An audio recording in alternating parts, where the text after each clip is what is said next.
Ne e mirëpresim vendimin e Bashkimit Evropian për të hequr masat që ishin vendosur Kosovës.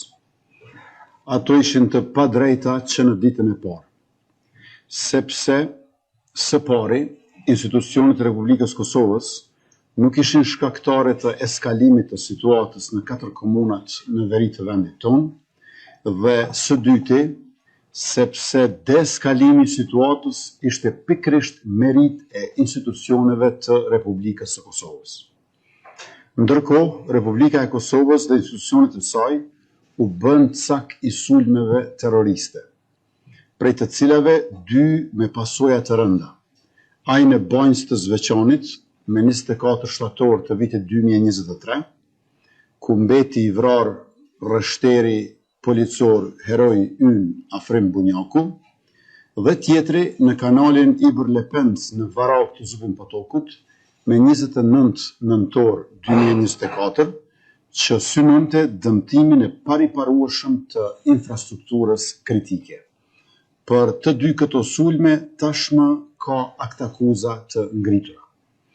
Për rastin e Banjskës, të gjitha provat dëshmojnë për një plan të përgatitur me përfshirjen dhe financimin e shtetit serbis për aneksimin e veriut të Kosovës përmes strukturave paramilitare pas një konflikti që do të zgjerohej.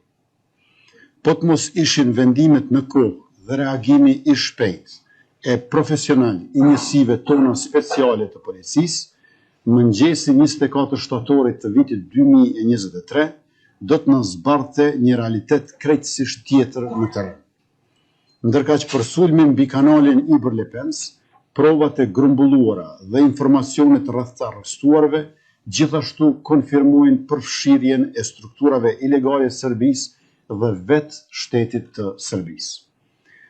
Në retrospektiv, çdo kompromis ndaj sundimit të ligjit do të ishte fatal për Republikën e Kosovës.